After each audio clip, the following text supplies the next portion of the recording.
As a child growing up in San Francisco, Christena was exposed to the richness of cultural difference. The kids on her neighborhood block represented 9 different nationalities, where she quickly discovered that be there in 5 minutes means different things depending on who's saying it.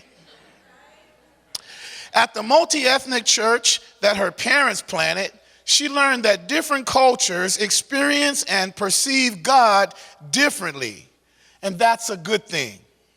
When she wasn't heading off to an Oakland A's game to catch the Bash Brothers in action, she was studying, ultimately attending Dartmouth College, where she double majored in psychological and brain sciences and sociology, and then UC Santa Barbara, where she also earned a PhD in social psychology.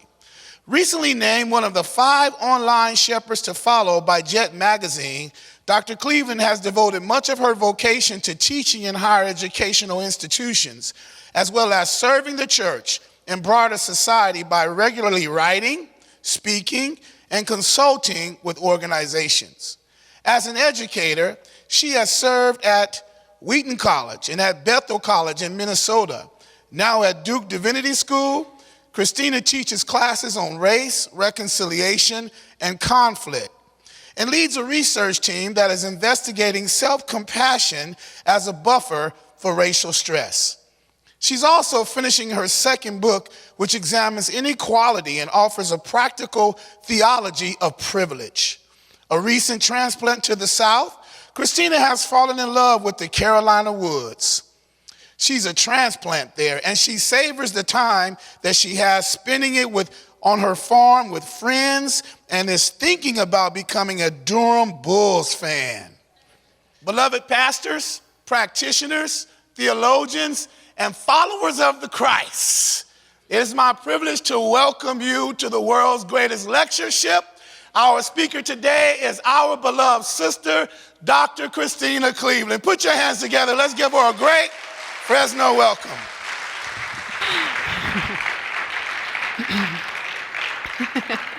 Thank you, Pastor Wilson. Welcome back, and welcome to those who are new.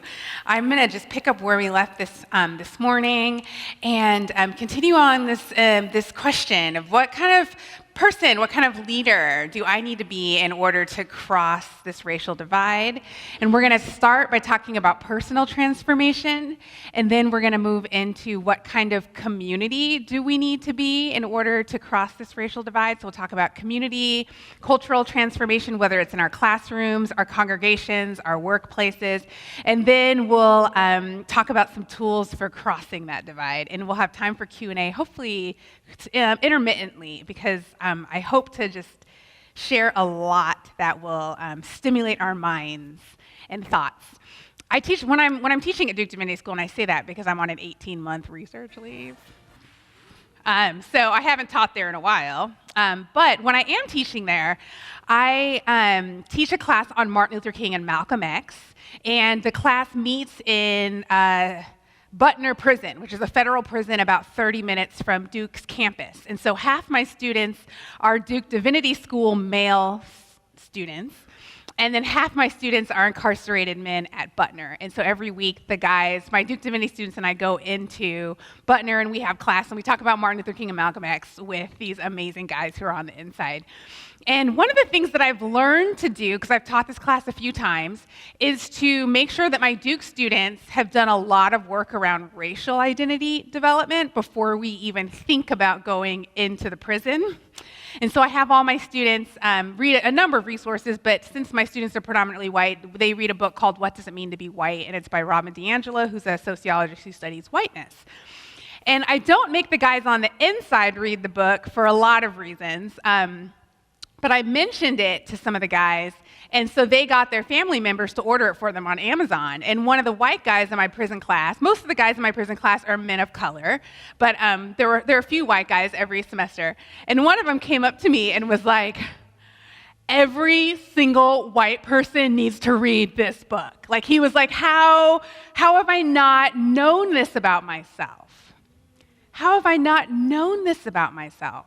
He's like, I live here at Butner because I'm incarcerated here, and pretty much everybody I know is Black or Latinx or Indigenous American, and I've never thought about what it means to be white. He's like, please make everyone, Duke students and incarcerated students, everyone read this book. And so I changed my policy. So I want to talk to us about racial identity development. How can we even begin to cross the racial divide unless we know who we are? And I love this particular, there's so many models on racial identity development. There are like numerous ones. I like this particular one. It's Beverly Tatum's model. She's a developmental psychologist who has studied race, because it's fairly simple, but it also gives us kind of a pathway of growth. And we don't have this on the PowerPoint because I just added this part, but it's okay. There are no diagrams or anything. It's really simple. There are 6 stages for white people, and then there are 5 stages for people of color. I like to think it's because white people are extra. But we'll start with the white people, and we'll just talk about, gosh, what are the different stages of awareness, of racial identity development and awareness? And this is helpful for me as someone who does a lot of racial and cross-cultural and cross-racial interaction, because if I can more or less ballpark where someone is at, I know how to address them. I know what their fears are. I know what their concerns are. I know what I can assume they know. I also know what I can assume they don't know. And that can be really helpful in even speaking to them, trying to work with them, what types of questions I'm going to ask them. So even as a person of color, it's been helpful for me to think about white racial identity development. But then don't worry, we're going to get to the people of color too. So if you're a person of color in this room, don't worry, I see you. Okay, so the first stage for white people is contact. Like 99% of all white people spend their entire life in this stage. And this stage is basically a complete lack of awareness of institutional racism or your own white privilege. This is like the default, right? This is, I'm just a white person, and I don't, racism isn't systemic. Racism to me is someone calling someone the N-word. That would be a white person in contact, right? It's like anything, racism is racialized meanness. So I taught a class at a seminary once, and I was talking about racism, and this one white student said to me, well, I mean, when I was a little kid, a black guy came up to me and called me a cracker. So that's racism too. And I was like, oh, that's really sad. I'm sorry. That was mean and unkind. But that was not racism, right? And so this is kind of where a lot of white people are. There's usually a naive curiosity at this point about people of color. So they might ask to touch your hair if you're a black woman. Oh, your hair, can I touch your hair? So there's some kind of curiosity there. There might be a fear of people of color based on stereotypes, because most of there's contact means there hasn't been contact yet. What I know about you is what I learned in a Tyler Perry movie or something like that. So there's kind of a blissful ignorance. This stage is interesting because people are really motivated to stay in this stage, right? It's nice to be blissfully ignorant. And if you think about it, our entire society supports white people staying in contact. And so, even when you're put in potentially catalytic situations, you often see white people engaging with the situation in a way to maintain the bubble. So for example, a colleague, and one of my favorite colleagues at Duke Divinity School is Dr. Valerie Cooper. She's a black church historian, incredible. And she and I hang out a lot, and we went to go see, I always forget the name of this movie because I didn't like it, Hidden Figures. Okay. So we went to go see Hidden Figures. We were in Chapel Hill. Now, if you know, Chapel Hill is a little different than Durham.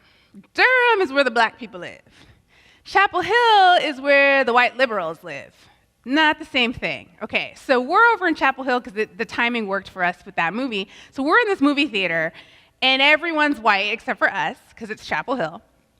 And we were having a moment because if you saw the movie, you might have a different perspective than me, but I hated it because I'm a black woman, and actually my PhD is in cardiovascular social psychophysiology, so I really should resonate with the story about black women in science, but it just felt really Disney-fied, and also it felt like it was geared towards white people. So it was alienating to me as a black woman to watch this movie that's supposedly about my experience, but not actually made for me. And so it was like, oh, welcome to America, right? But I'm watching it, and then there are all these white people in the audience. And so Valerie and I are sitting there, and we're just kind of in awe because there are all these white people in the audience who are like laughing at the wrong points and crying at the wrong points. And we're like, this is just weird. Afterwards, I'm kind of having a moment, and I'm not ready to talk to anyone. So I start walking out, and these 3 white ladies come up to us, and they're like, can we ask you a question? And I'm like, no. Like, I said it really nicely, but I was like, no. I'm not ready to talk. Now, Valerie is the quintessential teacher. She's like, yes, I'd love for you to ask me a question. So I'm like, you're on your own. And I start walking away. And they're like, what happened to they're like, we're Jewish. What happened to the amazing coalition that there used to be between black people and Jewish people in the United States? And I'm walking away thinking, like, what coalition? Like, what are you talking about? And I heard them mention Abraham Heschel. I'm like, that's one person. Like, one Jewish person marched with King, right? So I'm just, like, mad. And Valerie's back there talking to them. And then later on, of course, she was like, you abandoned me. And I was like, oh, you were on your own. But this is an example, right? These women see this movie that really invites them to think about systemic racism in America and how hard it's been across history for black women. And their first question is, but what about how awesome our people were? Let's talk about that. Affirm us. And I was like, I don't have time for this right now. But that is a classic contact response. Here's the invitation for a catalytic moment, and it's just, nope, I'm going to stay in the blissful ignorance. I'm going to just pretend that Jewish people have a history in the United States with black people that is blissfully ignorant. It's just not true. Now, even though the vast majority of white people stay in this stage forever, and Tatum, who came up with this model, says indefinitely, there's a possibility of the next stage, which is disintegration. And this is when you have that catalytic moment that forces you to reckon with racial inequality on a systemic level. It could be new information about racism. So for a lot of people, there's like that Black Lives Matter movement or something like that, where it's like, whoa, all of a sudden, I have new information. I don't think racism is just one person calling someone the N-word. I think it's bigger than that, or maybe reading a book like The New Jim Crow and learning about mass incarceration or something like that. Or it also could be, this catalytic moment could be a relationship. Right? You get to know someone and you get to see that their experience in the world is really different than your own. One of my friends, Leah, is what came to the United States as an undocumented immigrant, but a British one. And her mom is American and her dad is British, but she was born in England, had a British passport, was not a U.S. citizen, and her mom left her dad when she was young, so they just moved to the United States, and she had a British accent and everything. She was like 7 years old, and then her mom was just applying for like social services, and then that flagged that my friend Leah is not documented. So they were about to deport her. She was at San Francisco airport about to get deported, and her mom just marched into immigration services and said, over my dead body, are you deporting my daughter? And then the guy was like, okay, and just gave her back, and then she got to apply for citizenship. No, she has a green card. She got to apply for a green card while still here, undocumented. And she just thought that's the way it works until she got to college at San Francisco State, and she talked to her friend who's Mexican who came here undocumented and learned, oh, we have exactly the same story, except for when I was about to get deported, my mom said, over my dead body, and they relented. And when you were about to get deported, you just got deported. And so it could be even a relationship like that, where it's like, I'm recognizing now that there's something going on here that's beyond what I knew. This blissful ignorance gets popped.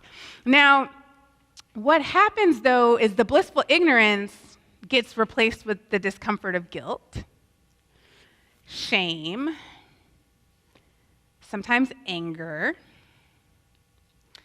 Oftentimes, there's a poem written by a black woman about what it's like to do reconciliation and justice work with white people. And this line, it just slays me every time. She says, "I'm tired of mediating with your worst self on behalf of your better selves." And when you are a person of color who is there when a white person is disintegrating, beware, because this blissful ignorance bubble is getting popped, and they are falling apart, and that blissful ignorance is getting replaced with a lot of discomfort, and what often happens is they lash out at you. Happens to me all the time. One of the things, a story I just put in my new book, and we'll see if my editor lets me keep it. But anyways, there's a really famous white Christian author, New York Times bestseller. 95% of you would know who this person is. He and I were going to do a conference together. Not together. We were going to speak at a conference. And so much of his work is technically under the justice umbrella, but it's really just white saviorism. And so I agreed. When they added him to the docket, I said, "That's fine. Just so you know, my talk's going to critique his talk, because I can't be on the same stage with this guy and not lovingly speak the truth about what he's doing."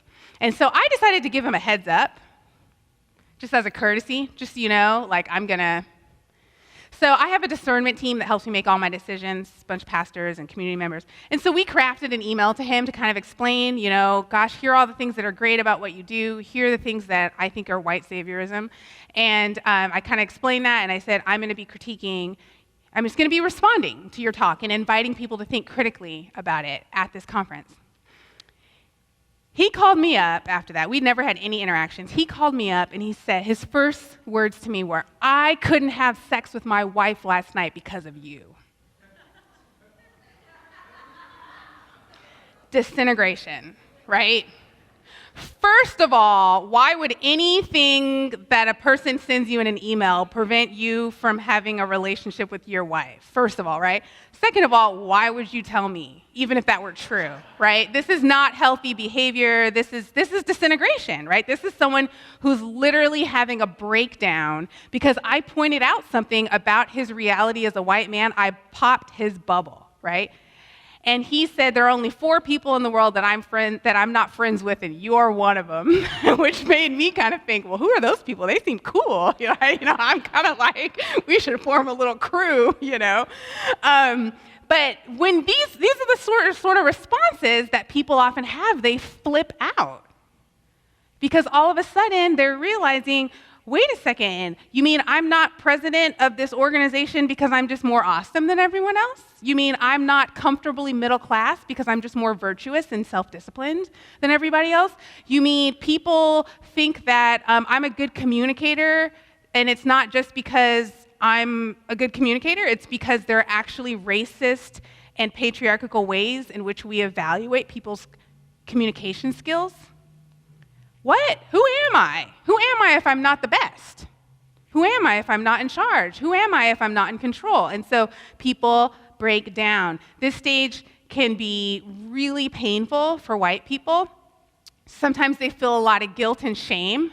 So sometimes white people at this stage slink away and they just shut down, which I'd actually rather deal with anger and kind of like lashing out because at least they're engaged. Shame, when people turn into shame, they're just like, oh man, she just thinks I'm the worst because I'm white. And I'm like, no one said that. 0 people said that. Also, God doesn't say that about you. So wherever you're getting that, it's not from me and it's not from God, which means, you need to think about why you feel like you're worthless and why you feel like you're just a problem and why you feel like no one needs you.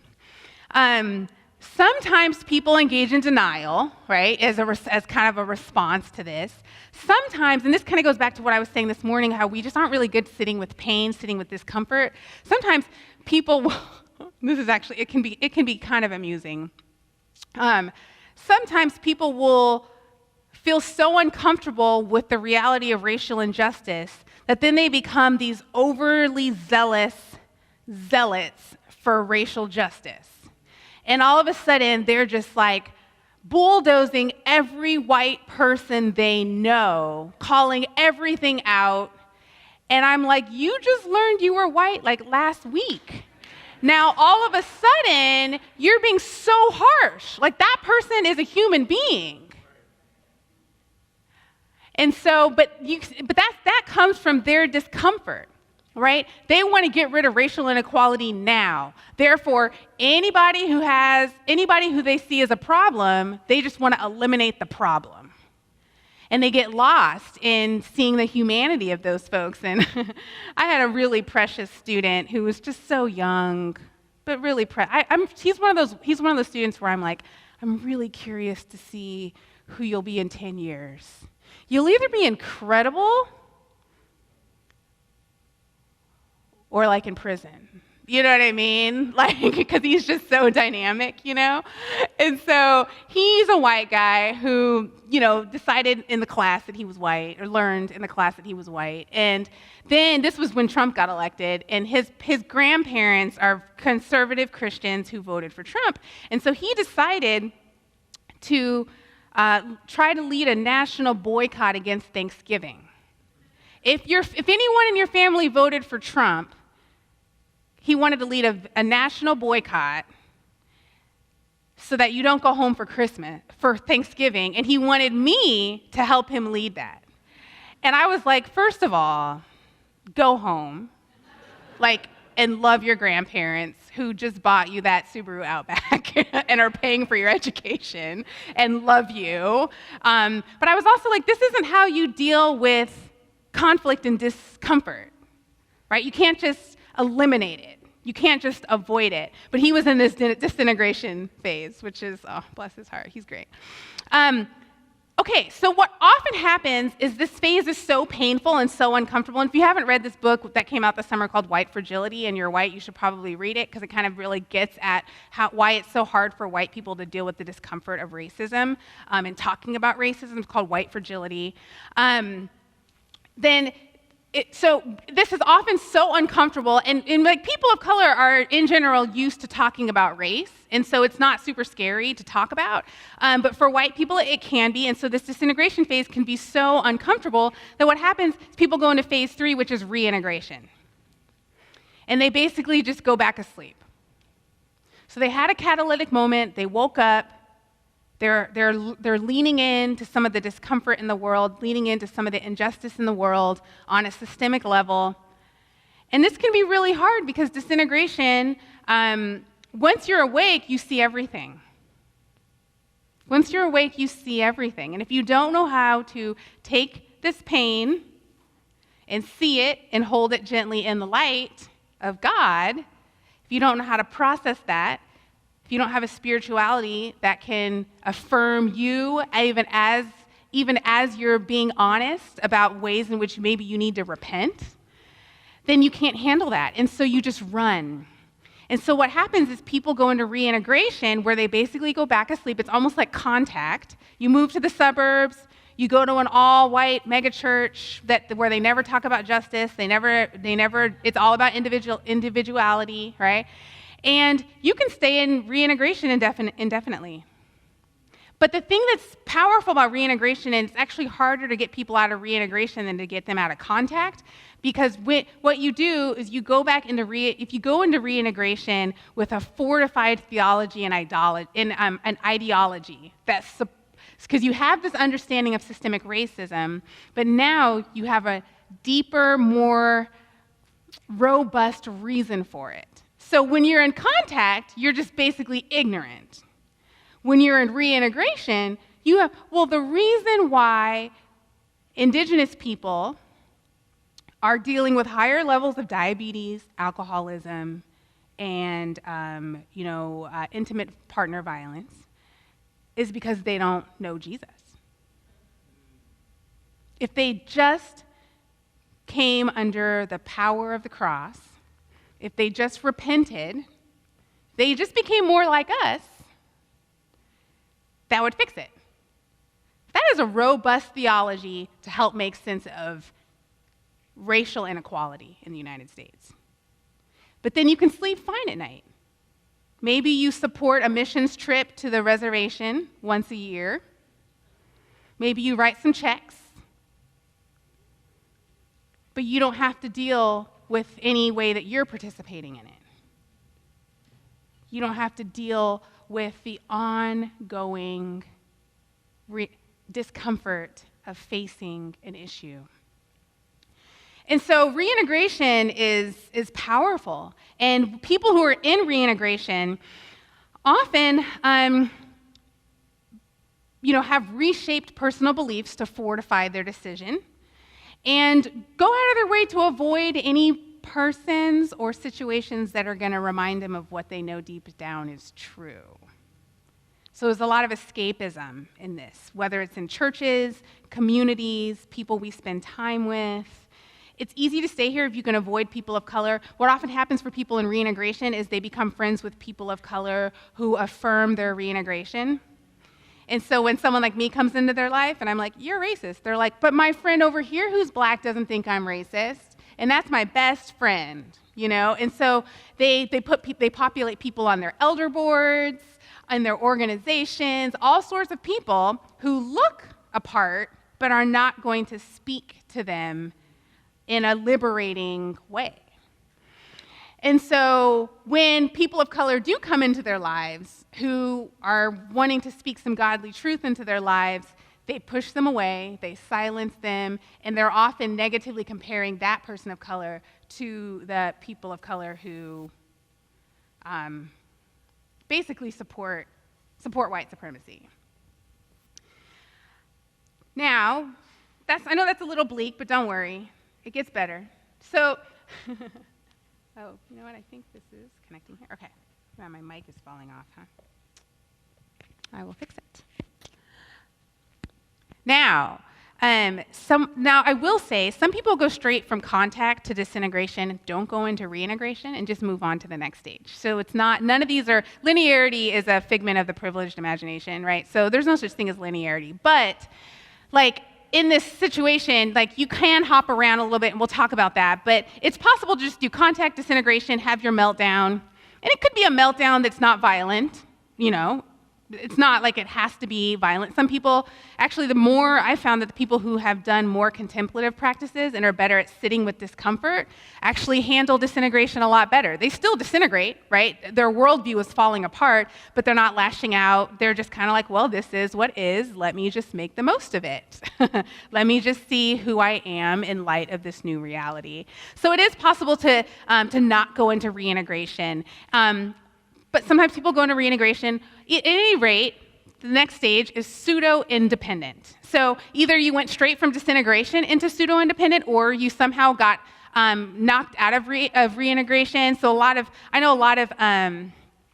wouldn't say a lot, but I'd say I know some baby boomers, white baby boomers, who had a catalytic moment that brought them into disintegration around the civil rights movement or around the Vietnam War, and then kind of went into reintegration, and then Black Lives Matter or the Trump presidency or something like that brought people into pseudo-independent. And so it is possible to pop out. And these are folks who there's so much I like about people in pseudo-independent. One thing is they're really earnest. They're like the most earnest white people you'll ever meet, and they will read everything. They will show up to every talk. Information seeking is key. That's like the hallmark of the stage.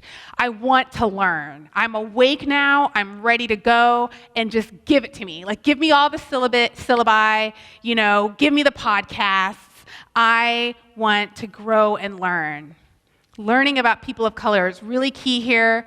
The reason why it's called pseudo-independent is because if the first three stages are about sloughing off what society tells you about what it means to be white, which is kind of blissfully ignorant, comfortable, all these things, when you're in pseudo-independent, you've made a shift in your commitments, but your spirit and your soul and your behaviors are still very much shaped by whiteness. And so you might believe in equality, but you're still acting in ways that are formed by white supremacy. because it takes a long time to unlearn what you've spent your whole time learning. And so just reading a book and having an aha moment isn't actually going to fix it. The DNA has been formed. And so at this point, we're unlearning really ingrained attitudes. And so what happens in this stage is folks who mean well still act in ways that are really problematic. And what happens is because they've probably taken enough steps towards racial justice to have alienated their friends and family, they feel like they've already made a lot of sacrifices, okay? And so it's kind of like, well, look at what all I've done for you people attitude, right? That entitlement attitude, which people of color don't like that attitude. So what happens is they have felt rejected by a lot of their friends and family. And actually, when I was teaching at Bethel, I was in my Intro to Reconciliation class. Their assignment for, so this was the year, I'll talk a little more about this, but this was the year that our class started and Ferguson was still on fire. So it was the year that Black Lives Matter got started. And I had 15 white students and 1 black student in that class, and their assignment for that Thanksgiving dinner was to talk about Ferguson at the Thanksgiving dinner table, which for white people is totally bananas, right? I mean, because one of the as you'll read in the What Does It Mean to Be White book, one of the hallmarks of white culture is avoiding conflict and avoiding discomfort, and so having a conversation like that at Thanksgiving is not likely to happen in a white family. Totally likely to happen at my family Thanksgiving. But so that was their assignment. And a bunch of my white students took it to heart and made it that. And we talked about strategy and how to do this and everything. By midnight on Thanksgiving evening, I had 6 emails from my students. So there were only 15 white students in the class. I had 6 emails from them saying, my parents called me a nigger lover. My parents told me that I'm not a Christian, I'm a heretic. My grandfather got up and walked away from the table and refuses to talk to me now. One student said, I don't even know I'm just sitting here in tears, I don't even know what to say to you. And I had already warned them. I was like, this is gonna be rough. And they're like, no, my parents aren't racist. I'm like, yes, they are, You never talk about race. If you never talk about race, you can assume that there's some issues there, right? And so at this point, if my students had taken this stance, so they're in pseudo-independence. They've been rejected. They don't have family and friends anymore. They got kicked out of the Thanksgiving dinner by their family in Iowa or North Dakota or wherever they came from. And if you're from the Midwest, family is really important. This is a big deal. This is a painful experience. So then they go running to the people of color for new family. And the people of color are like, we don't know you, which is totally legit too. You haven't proven yourself. We can't trust you. So then they're in this sort of limbo. And it's really lonely, and it's hard. And it's another place to practice sitting with pain. It's another place to lean into discomfort. Keep learning, keep growing, keep connecting as much as you can. That's what this stage is about. Because more often than not, even though they've abandoned beliefs of white superiority, they're still behaving in ways that really unintentionally perpetuate the system. And it just takes time to uncover that. The same student who was trying to lead a boycott against Trump family members at Thanksgiving, he was so upset about having learned about mass incarceration through my class. He was in one of my prison classes, and we were at a prison, one of the prisons that's really strict. And it's a maximum security prison. It's state-run, which is really different than the federal system. And what happened is I had initially put the new Jim Crow on the syllabus which is a book about mass incarceration. But then it got, It got censored. It got censored off. The warden at the prison said, no, you cannot teach these guys about mass incarceration. So all my Duke students learned of that because they knew when it was on the syllabus, and then they knew when it wasn't on the syllabus. So they knew it got censored. And of course, it was hard and painful, and I still taught the information, even though we didn't read the book, because they couldn't stop me from lecturing on it. But one of the students was so upset about this, and this is a person who wants to do good, that he smuggled a copy of the New Jim Crow into the prison and then gave it to one of the guys on the inside. And so this is an example of white superiority that was ingrained in his DNA, right? He's like, well, I'm just going to do whatever I want because I believe it's the right thing to do. Not thinking at all about how this is going to impact the class, how this is going to impact the guy on the inside who he got thrown in the hole, which is solitary confinement. He was in there for weeks. We had no control over that. I have no idea what actually happened to him beyond that. I just know he got thrown in the hole for having a contraband that a white student who meant well brought in. So when people of color are like, we don't know you and we don't trust you, it's an important thing to notice. Okay, well, what more needs to be exorcised out of me so that I'm not making decisions like this kid who meant well? He's trying to liberate people, but I'm like, you cannot do that because you're going to be fine. You're not going to get thrown in the hole. You get to go back to your brand new Subaru Outback. Apparently, I'm bitter about that. I didn't notice. I'm having a moment here.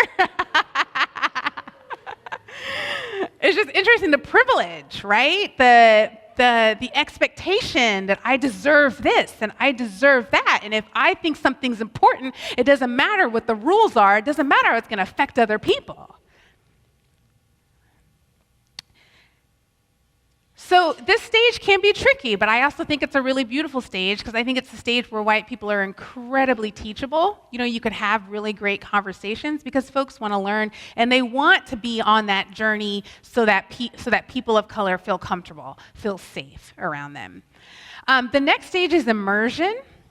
And this is when white people continue to be uncomfortable with their whiteness. They still haven't identified a positive pathway towards being white, but they also are starting to just get comfortable with the discomfort. They're like, I'm white and I can't do anything about it. I'm white, I'm not sure I like it, but I can't do anything about it. And that is a huge stage of development, to just be able to lean into that discomfort. And one of the things that's neat about this is this gives them an opportunity to then say, okay, I need to stop resisting, and what I need to do is pivot and look to other white people that I know, or find other white people who are doing it in a way that I can model. Instead of just being all in my shame and my feelings and my discomfort, I'm going to start building connect. And maybe people of color still don't really want to have anything to do with me, but how can I find other white people who I think are being advocates, who are practicing justice and reconciliation in a way that I can grow into? So the main part of this stage is really learning what it means to be a non-racist ally. What does it mean to be a non-racist white person, an anti-racist white person? And it's through this process of following other people's leadership that white people get to the sixth stage, which is the truth, that they're created in the image of God too, that there's nothing inherently wrong with being white. Most of the other stages, it's a lot about shame. Because the thing is our culture has taught white people that to be white is to be better than everyone else. And that is an inherently dehumanizing, anti-Trinitarian, heretical teaching. And so that's not, like, you can't be a whole human if you've been formed in that way. So a big part of the process is undoing that and then eventually uncovering what's true, which is that God created each and every one of us in the bodies that we're in, and that's not a mistake. And there are ways for each of us to practice anti-racism in the bodies that we're in. And there's a unique role for each of us. And so one white pastor told me when he got to stage 6, it was kind of this idea that was like, I can use my white identity to extend the kingdom of God. What's the specific way that I, as a white person, am called to play a role in this family? What does that look like? What are my challenges? What's going to prevent me from doing that? What's going to help me in doing that? What are the cultural values that I can draw on to strengthen the family of God? What are the cultural values that I probably need to let die to strengthen the family of God? It's always a mixed bag. It's always a mixed bag. And so those are the 6 stages: contact, disintegration, reintegration, pseudo-independent, immersion, and then autonomy is the last one. Autonomy.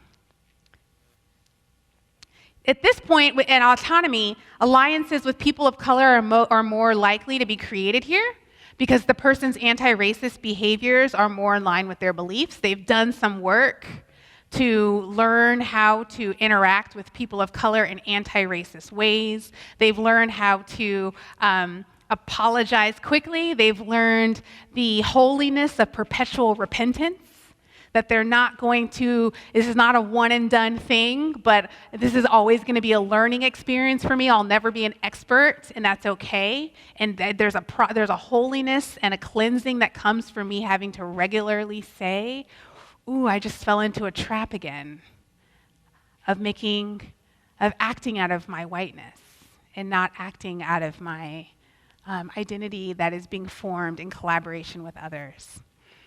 I'm going to do the people of color before I open it up to questions. One thing that's worth knowing about Beverly Tatum is that she's a critical race theorist. She's a developmental psychologist, but she's also a critical race theorist, which means that her entire approach to understanding human behavior comes from this idea that we are shaped in a racialized world.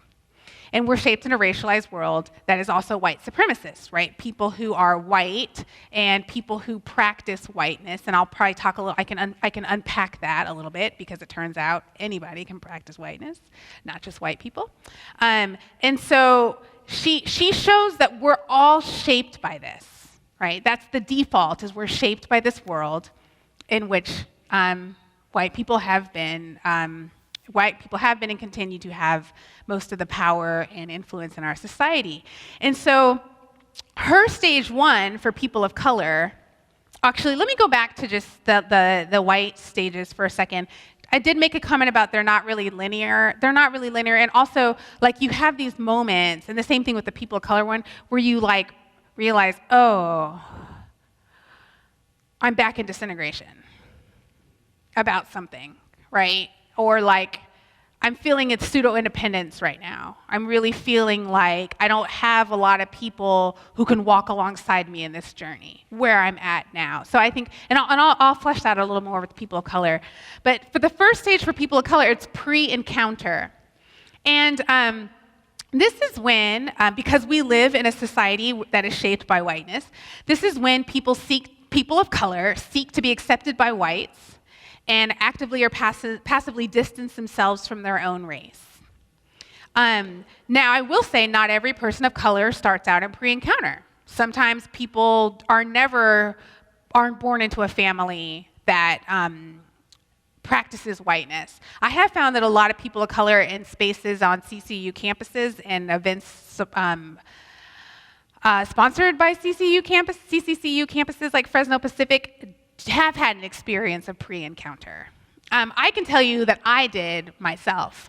I grew up in a family where we just didn't really talk about race. And my parents thought that if they just got us to be Christian and formally educated, we would be okay. And so actually my parents have had their own catalytic moments just in response to some of the national movements that have been happening. But in this stage, pre-encounter, you're seeking to be accepted by whites. You're probably in a predominantly white space. You might be actively or passively distancing you from your own race. There's a lot of internalized racism in this stage, feelings of inferiority that may or may not be publicly stated, but feeling like, oh, I wish I had blonde hair, I wish I had straight hair, I wish I had were from a family that looked like this. Sometimes one of the ways we see this in people of color communities is through through colorism, which is where light-skinned people are valued more than dark-skinned people. I was in Chengdu, China, a few years ago, and I saw this gorgeous woman who had just beautiful brown skin, and she's Chinese, and I was just like, oh my gosh, you're just so beautiful. And she said, everyone here says I'm ugly because I'm so dark. So that's colorism. Light white is right? And so these communities are shaped by whiteness and wanting to be white. I said this, I had this class at Bethel where I had 15 white students and 1 black student in the class, and this is the class that I was teaching when Ferguson got started. And I had this lovely black student, and he was dark-skinned, tall, athletic star of the soccer team, just a great kid, popular, well-loved, and he did not know he was black. He had been adopted by a white family, had grown up in suburban Chicago, and Bethel actually, this is a little bit sinister, but oh well, I'll just say it. Bethel intentionally recruits students of color from churches that have adoption ministries so that they get brown students who don't disrupt the culture, right? So talk about reintegration, right? Wanting to populate your world with students who aren't actually going to challenge the system, okay? So this student was an example of that.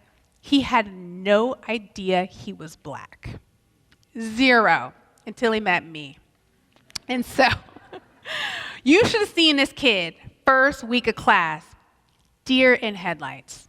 Just what is happening? And I actually feel sorry for him because to be in pre-encounter and to go into the next stage, which is encounter, where you have an event that forces you to acknowledge the impact of racism in your life, an event that forces you to realize that you can never be white, an event that forces you to choose to identify with your racial group. That's really hard to do, period. That's like the counterpart to white people in disintegration, right? People of color in encounter are falling apart in the same way that white people are falling apart in disintegration. He had to do that, though, in a classroom surrounded by his white classmates who were also having their disintegration moments. It was really fun. This kid, eventually, it's like I saw something click in him. He went from being to leaning in and just like, wow, I'm part of this whole amazing tradition and culture. Wow, we have survived so much. Wow, there are people who can relate to me. So then, he started speaking out about racial justice on campus. He started asking questions like, how come there are no black speakers in chapel ever? How come there are hardly any black faculty? How come when there are cuts at the school, it's the departments that have the most people of color faculty that get cut? He started just asking the questions. And this kid went from one of the most popular people on campus. His white girlfriend broke up with him because she just was uncomfortable with the questions he was asking. He started getting, his friends started abandoning him, his teammates. He got a noose hung from his dorm room. He learned really quickly that he is not white and he will never be white. He learned really quickly. Just by speaking out, just by asking the questions. And that that November, the Tuesday before Thanksgiving, I made class optional. And I just said, hey, if you guys want to come and talk about how you're going to talk to your family at Thanksgiving, we can have a strategy session, but it's completely optional. Every single student showed up except for this one black student who was in Ferguson getting arrested with Cornell West that day. So his parents were calling me and they're like, you radicalized our son. I was like, I don't know what to tell you other than he had an encounter moment. And from August to November, he went from not even knowing he was black to being a justice person, and now he's a full-time activist. Encounter. The next stage is immersion. This is a fun stage. This is when people of color now realize that they are, in fact, a person of color, and they want to visibly surround themselves with symbols of their racial identity. So now all of a sudden it's like, oh, I never liked Taylor Swift.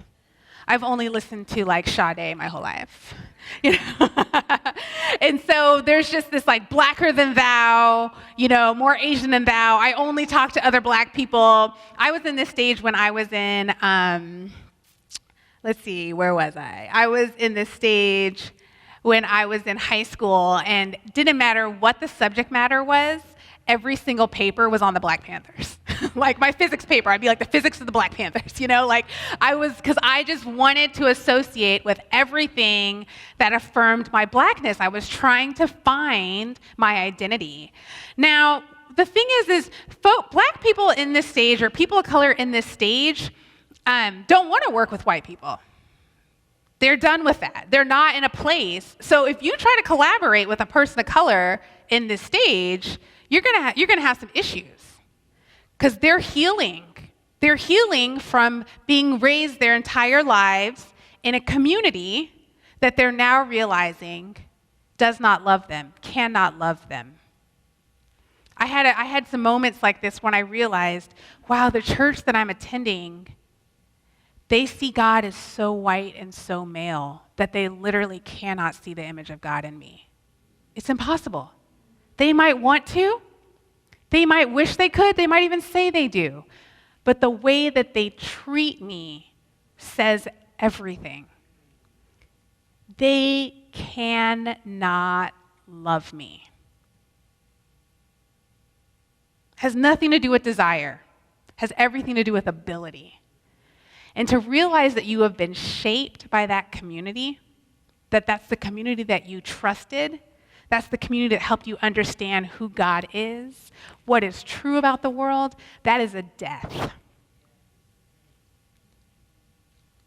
When I had that moment, I cried for days nonstop. Worse than any breakup I've ever had, I'll tell you that. Way worse. And so people of color who are in immersion are tender and are finding a truth beneath a bunch of baggage, beneath a bunch of grossness. And I'm going to tell you a story about what happens when a person of color in immersion and a white person in disintegration come together. Because a white person in disintegration is falling apart. Person of color in immersion is like, I cared way too much about your feelings for way too long. I'm done with that, at least for now.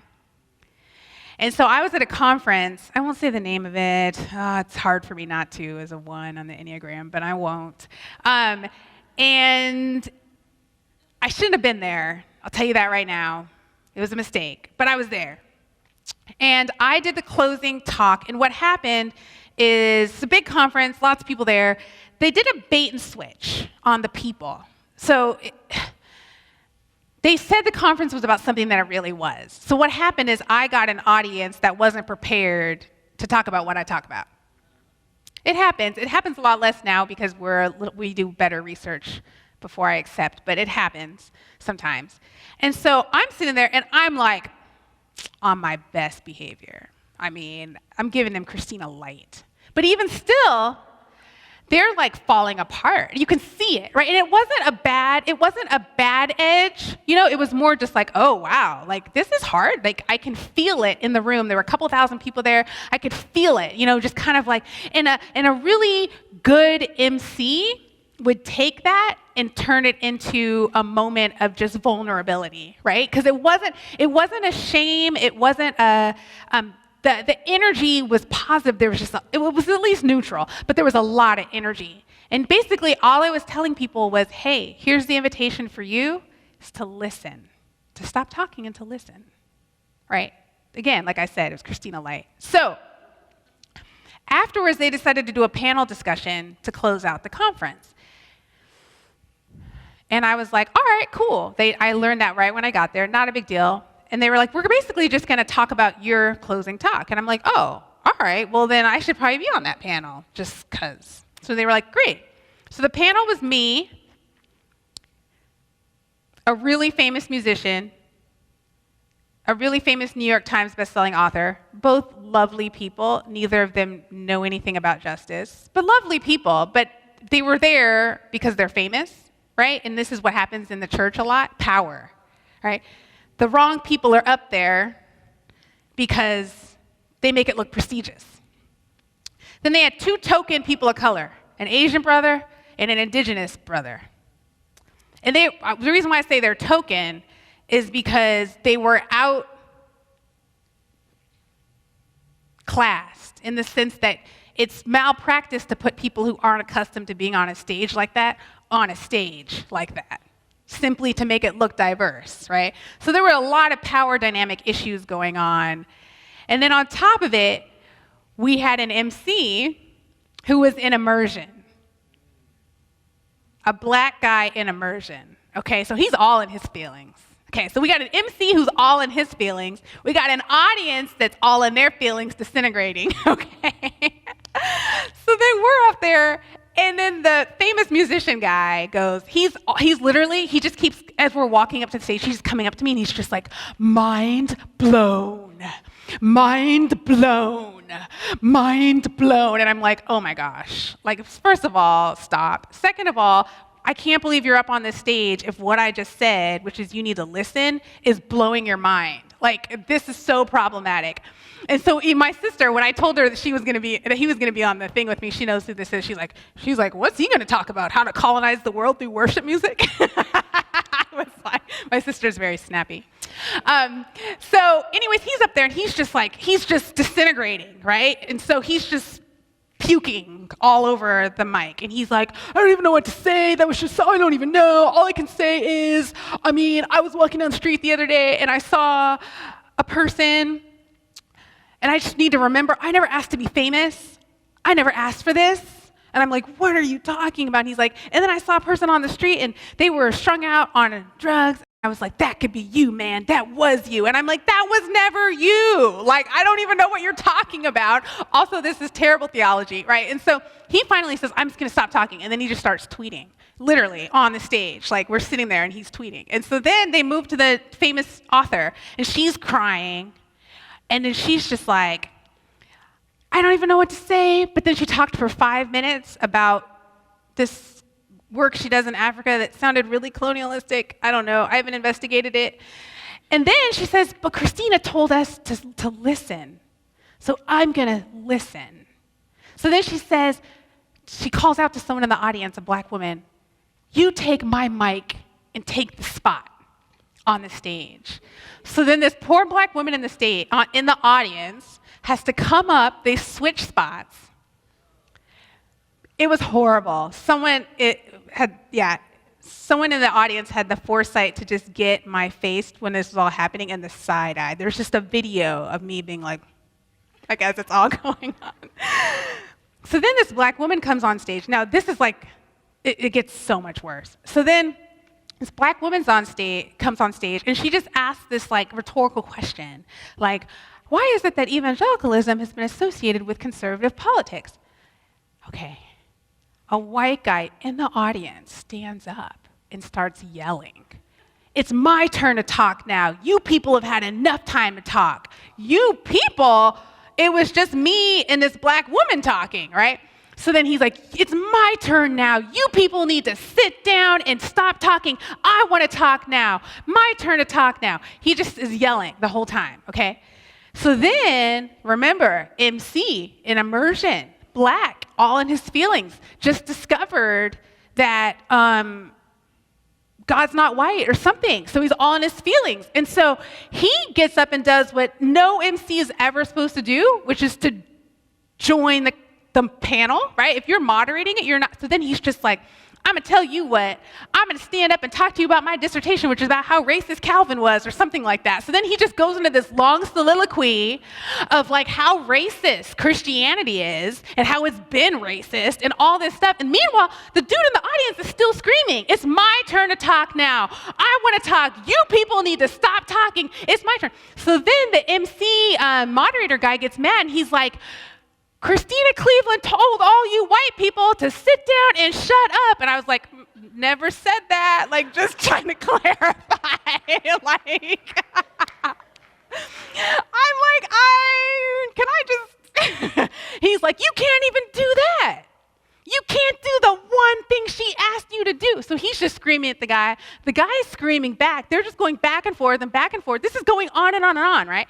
And then the MC moderator guy is like, and all you white people out here in the audience, you're always asking, what can you do? Meanwhile, you just saw this white guy harassing us black people up here and you haven't done anything. He's like, so I'm going to sit down and I'm going to let you white people handle your own people. So then all these white people in the audience stand up and start screaming at the white guy. It's like sanctioned bullying, you know, and there are all these people who are like, why are you even here? You know, just screaming. There's like a woman in the back being like, my transgender child wants to be loved. Like, I mean, it was bananas. And then the conference ended. That was the end. It was bananas. And I was just like, this is why we really need to understand more about racial identity development. Because the moderator guy, sweet guy, he should not have been moderating that panel. The two tokens should not have been on there. The two famous people should, okay, now it basically makes it seem like I should have been the only one up there, which is not my intent. I'm like, it should have just been me. But just realizing, and in this audience, there was a legitimate bait and switch because they thought they were coming for the concert of the musician guy, and then they got me. Well, of course. But it's like when people are in their spaces, we have to honor where they're at and recognize that the Holy Spirit is working where they're at. But that's just, to me, a crazy example of how worlds can collide even when we mean well. That's the immersion stage for people of color, stage 3. Stage 4 is internalization. And this is when people get past the like blacker than thou stage. They're no longer trying to prove that they are something. They just are. They've internalized their racial identity. They're much more willing to establish relationships with respectful whites. Right? As long as you're kind of doing what you need to do as a white person, I'm happy to be in relationship with you because I no longer need to reject everything about white culture in order to recognize that I am who I am. Internalization is also neat because this is when our commitment to racial justice extends, it becomes a more sustained commitment, right? It's not just reading one book or taking one class, but we're really realizing this is a long journey. This is a part of my identity now. I want to not just identify as, say, Black or Latinx or whatever, but I also want to identify as someone who is a justice person within that category. And then the last one is internalization commitment. And this is when we translate our personal sense of race into a plan of action for the concerns of the entire racial group. And so as an upwardly mobile, formally educated Black woman, if I'm at stage 5, internalization commitment, that means I'm starting to care a lot more about the plight of informally educated Black people. I'm caring more about the plight of black folks who are on government assistance, or LGBTQ black folks. Whatever it is, I'm trying to translate my commitment to a commitment for the entire race, and also starting to collaborate with other groups on issues for justice. I know that took a little bit of time to walk through. I'd love to take just a few minutes for questions, comments, grievances, any of the above. And keep in mind, it's just a model. A model.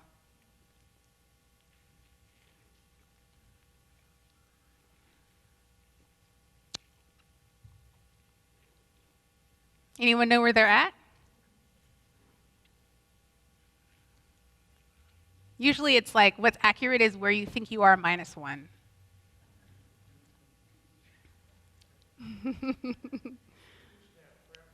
Prayer. Yeah, we can pray. Come, Holy Spirit, come. Great.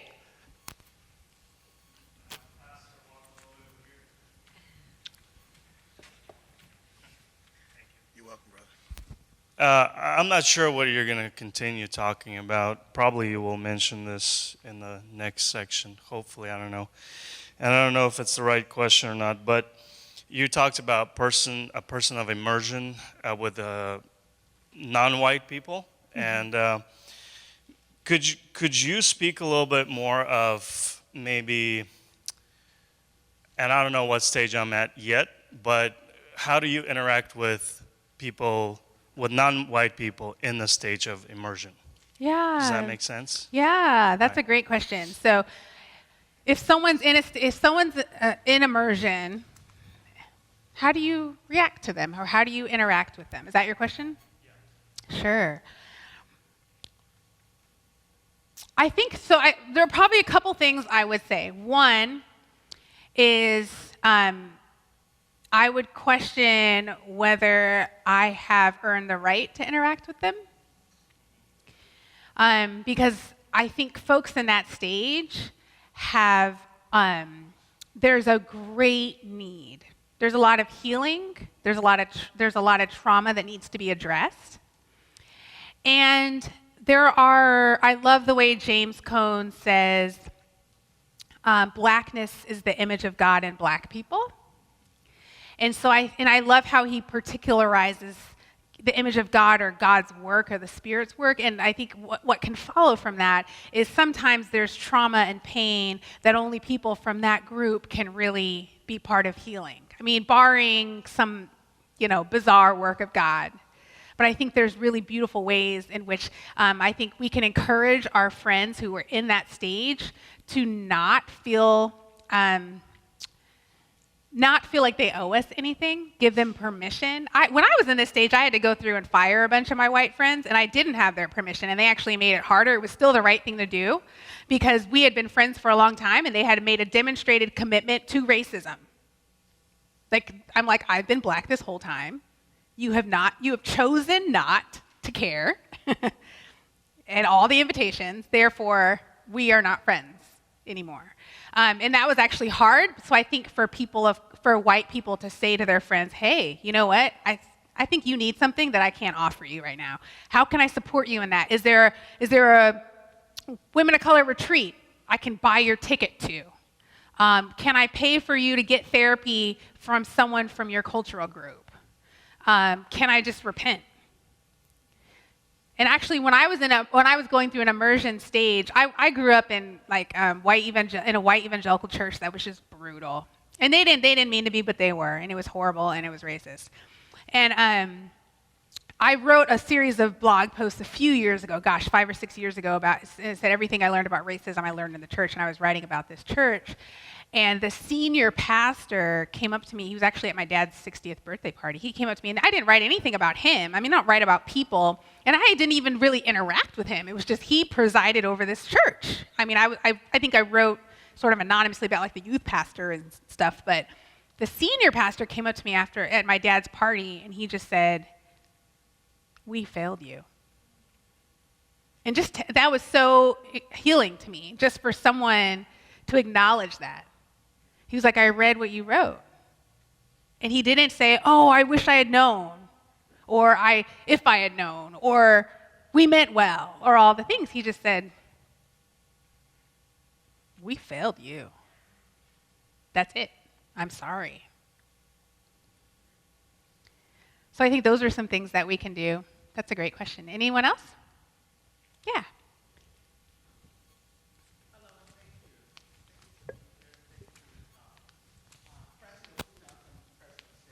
Cool.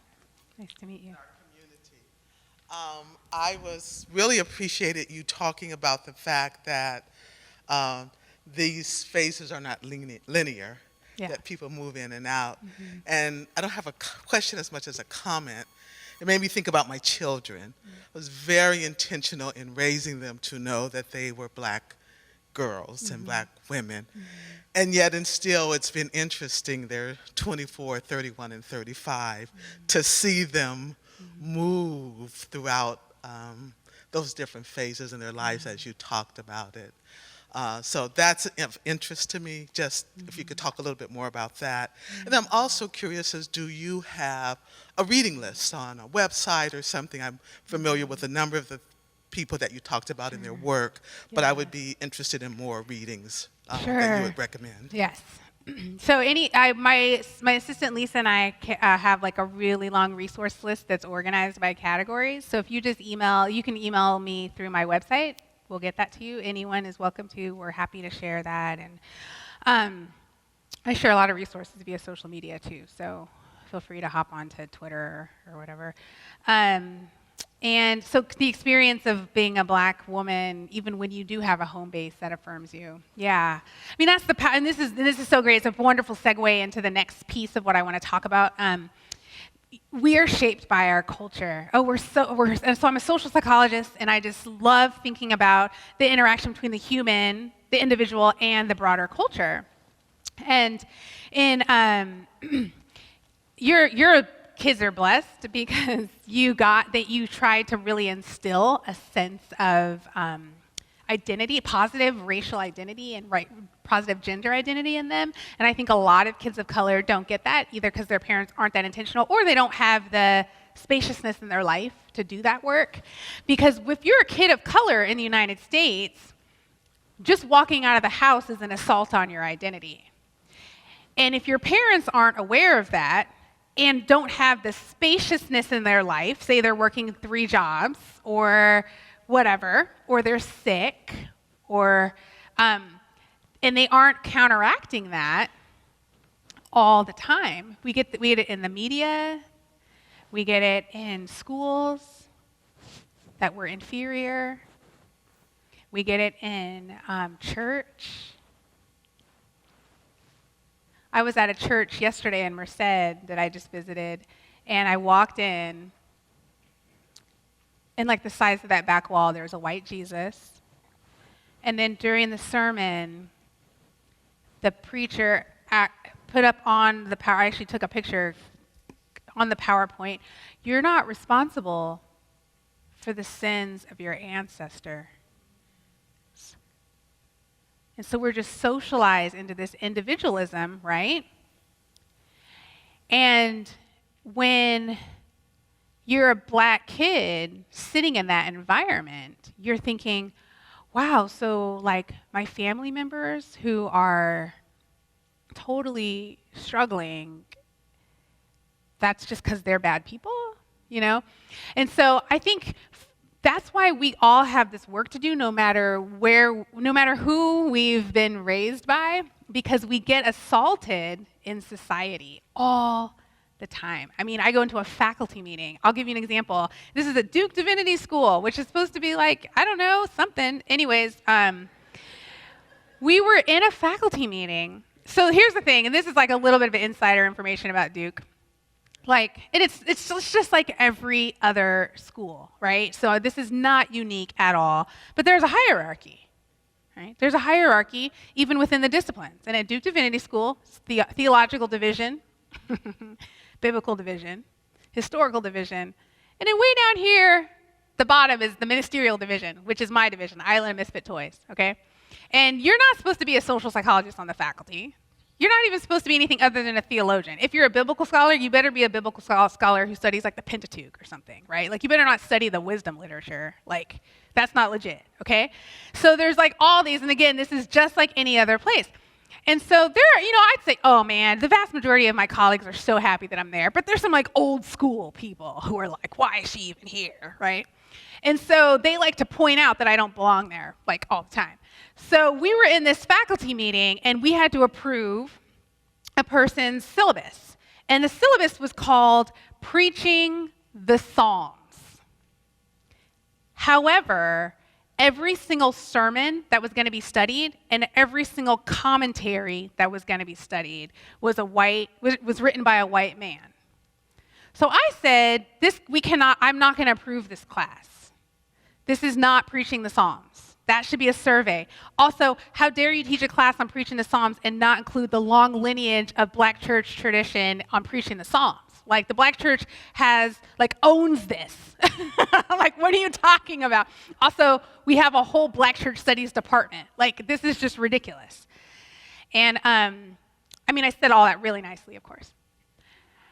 And then the actual people who proposed the course responded with grace. But then this one old school person was like, well, Augustine's on the syllabus. Augustine was Black. And you would know that if you were really a theologian. That's what this person said. And I was like, first of all, Augustine was not Black, not in the way that we understand Blackness. Second of all, you just said that to try to make me feel like I don't belong, right? So and thankfully, I've done enough racial identity development to be able to just be like, whatever, and then move on, go talk to my therapist about it, whatever, go to my Black Girl Magic meditation group. But these are the sorts of things that happen all the time in every space.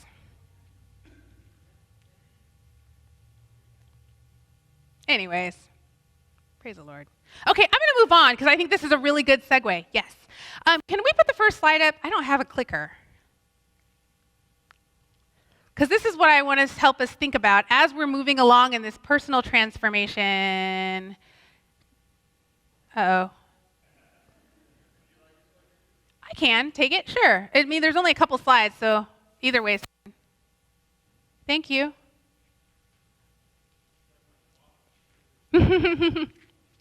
Oh man, I can't drink. Okay. Oh, I have to plug it in? Oh, okay. Oh no, it's not connected to this. Mm-mm. It's back there. Oh, it might be on the soundboard. Okay, it's okay. I can give an introduction. So, what I want us to start thinking about now is how do we start to. So hopefully, with that tool, you're starting to think a little bit critically about where you might be located. Like I said, estimate where you are, one step back probably, or talk to people in your world, people of color in your world. They'll tell you. Well, hopefully, if they're not in pre-encounter themselves, they'll tell you. And so then you can start to think about what would it look for me to get to the next stage or the next stage. But now I want us to use another model to help us start to analyze our spaces. It's so funny how often I get emails from white pastors who are like, I really want my church to be diverse. Like, help me get Black people at my church.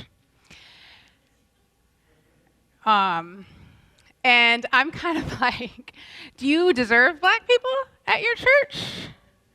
What kind of work have you done to create a space that's not just welcoming, but actually equitable? Not just treating everybody the same, but actually privileging the folks who have been marginalized in the past. And so I've found in my world that using this model, which hopefully will come up, do you guys have my PowerPoint? Is it coming? I can describe it if I need to, but it is a helpful graphic. Where's the person? There was someone there it is. The next slide. You're awesome. Thank you. Oh, I can do this? It's not going. Oh. There we are. Yay, okay. But it's not, okay. Yes. It's coming. It's behind you now. Oh, perfect. Okay.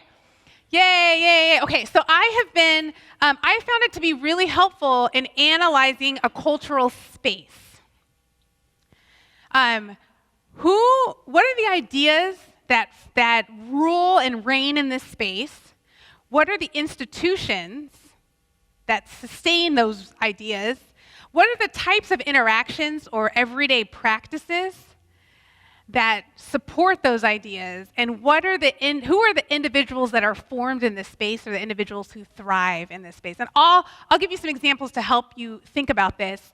But what I often do with my students in my intercultural leadership class, as they're trying to learn how to transform a space towards equity, is to analyze it first. What's actually going on here? Because every organization, church, classroom, soccer team, dorm, Bible study group has a distinct culture.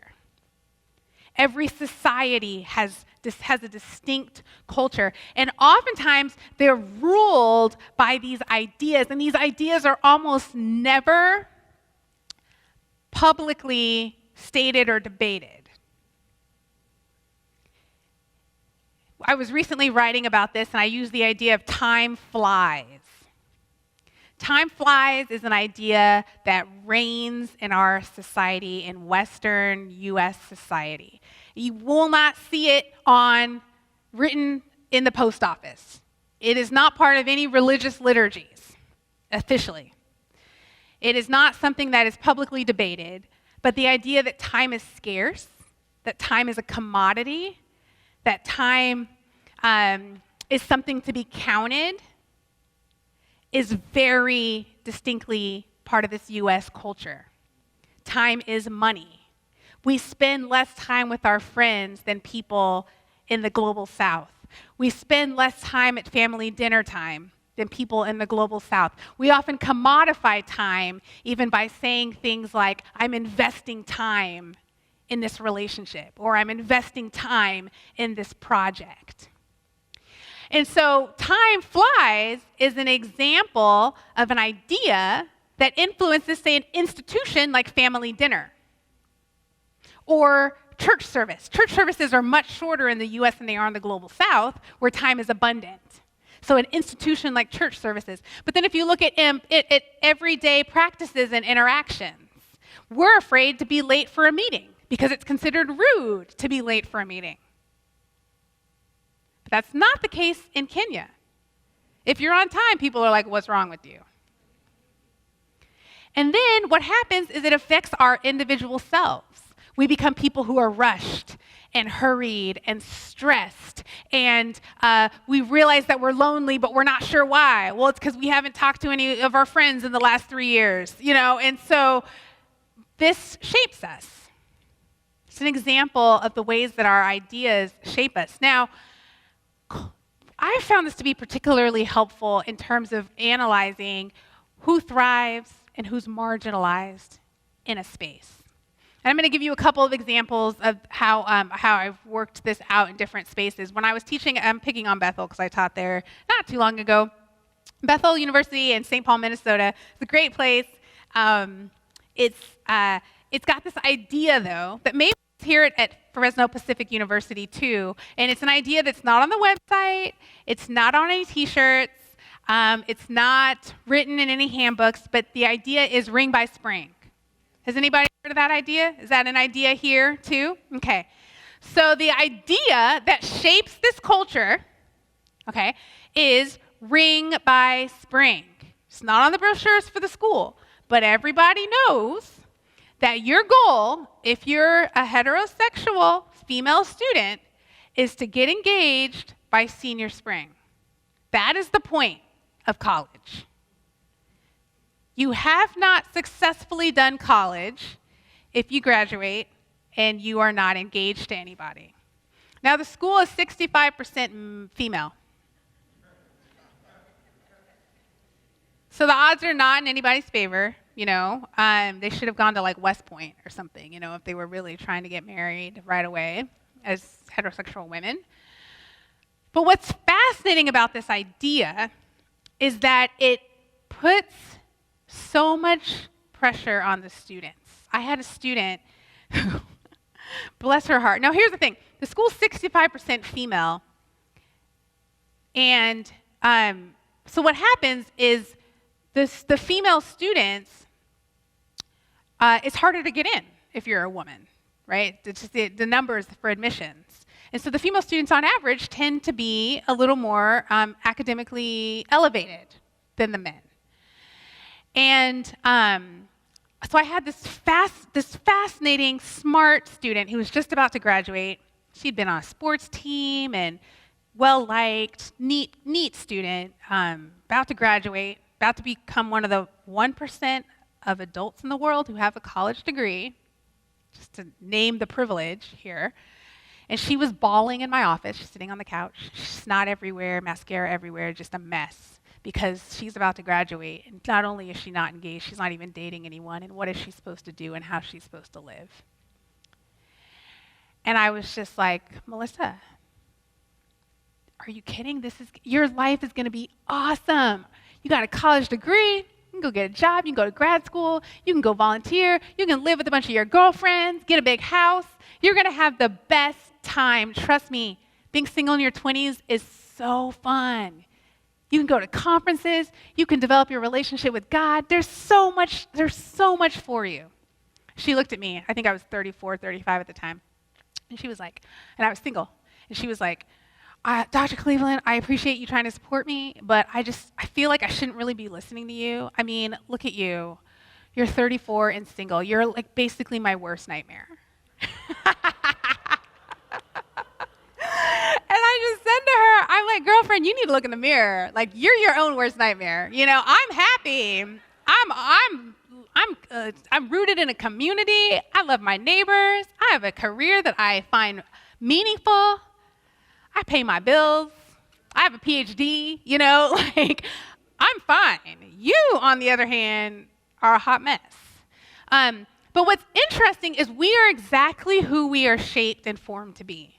She is not irrational.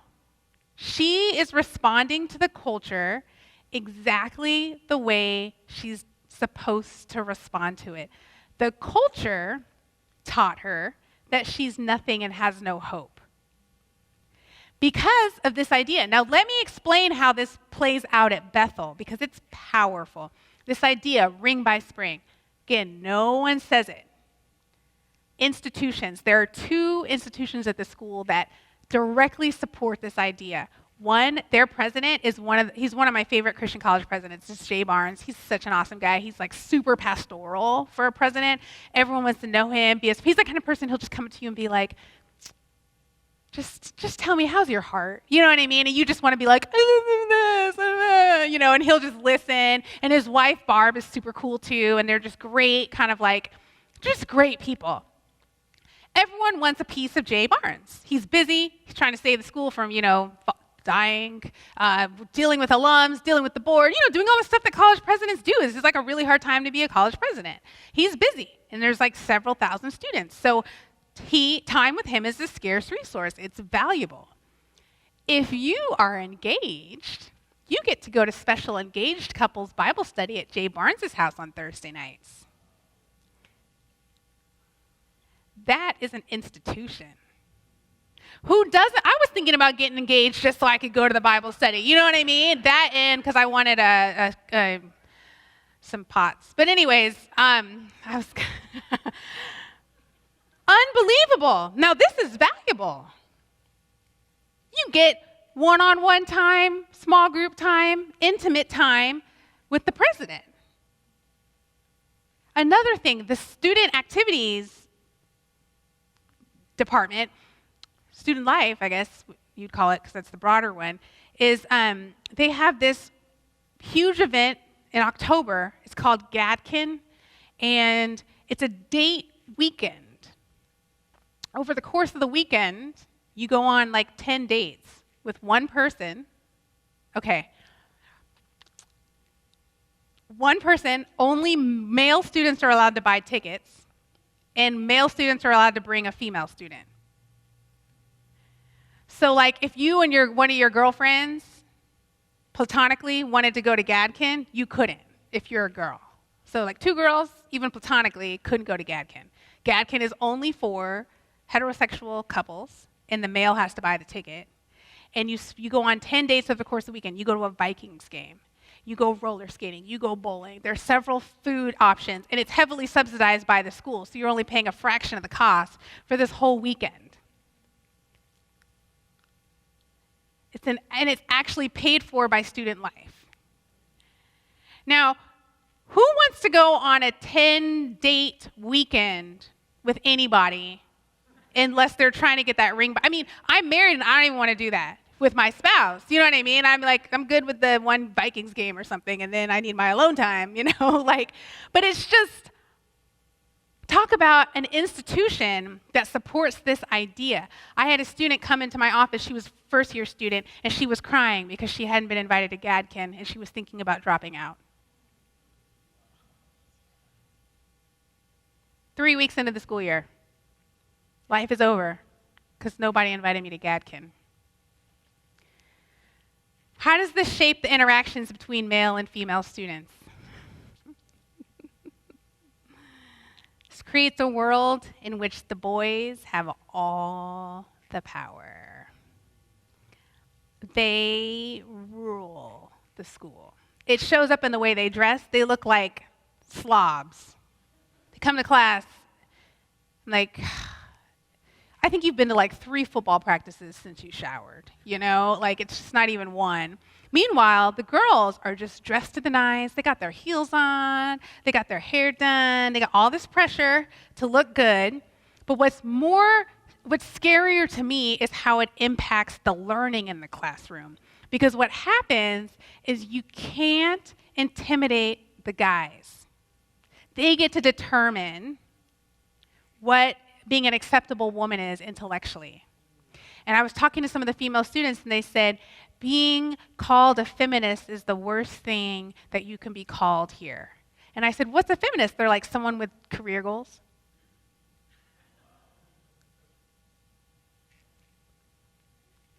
And if you remember, the guys, not to denigrate them, but they're not exactly as sharp on average as the girls, right? So you see these amazing female students you're reading their journals, you're reading their papers, you're grading their exams, and you see how sharp they are, but they don't speak out in class because they don't want to intimidate dum-dum over here, who they think they need to marry in order to be whole.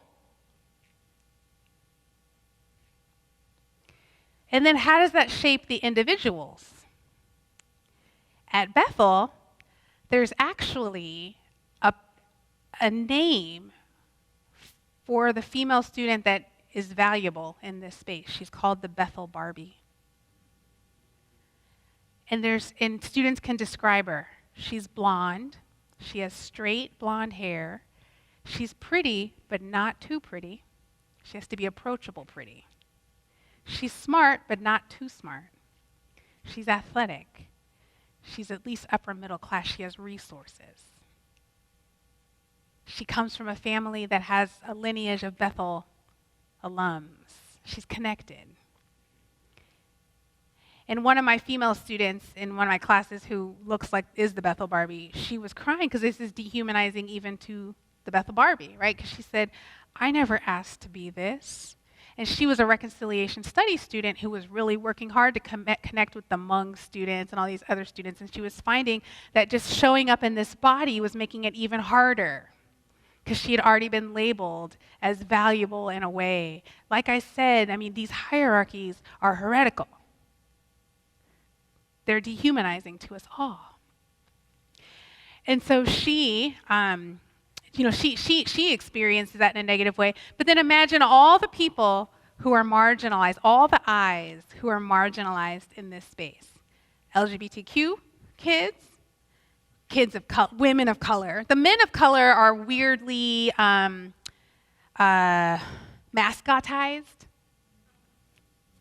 So they're valuable in this mascot kind of way. Malcolm X writes about being a mascot in his autobiography. You should read what he has to say about it. But the women of color never get invited to Gadkin. First in their family to go to college, students who don't know the cultural, like how to be in that space, get left out of this. So this is an example where you see a culture that maybe you wouldn't have even named, but you can pretty quickly identify the ways in which it marginalizes, produces inequality. Another example, I do a lot of work with Young Life on a national level, working with their senior leadership, because they are, they need to be more diverse. Kids are brown, Young Life's not brown. So they're really working hard at this. And we've been having conversations about the culture of Young Life. And it was funny because I was working with a bunch of senior middle management people on the East Coast. I had about 60 guys. They were all regional directors, which, yeah, they report to the senior vice presidents. And most of them, supervise like 30 to 50 people, staff in a whole region. And they're all male, all 60 of them, and all white except for one. And we were having this conversation about Young Life's culture. And I was like, there's this thing in Young Life called Young Life DNA. And that's the idea that we were talking about. And I was like, someone define Young Life DNA. And like, nobody can define it. And I'd heard it before, but people were like, I'm like, well, what is it? They're like, well, you just know when you see it. Okay, that's like code for this is an incredibly inequitable organization, when you're like, I don't know, you just kind of know it when you see it. I'm like, that's super sketchy, right? And so I was like, well, define it. So then I called in all these women and people of color, and I said, you guys define Young Life DNA. What does it mean for someone else? So ask the marginalized people, right? If the people in the center can't define it, what do the marginalized people understand it to be? And they were like, Young Life DNA means that you are white, you are male, you are extroverted, your gifts are upfront gifts, they're not behind the scenes gifts. You're comfortable in any space. You can go from the golf course where you're asking donors for $1 million to urban club where you're tackling kids in the dirt. Just like that.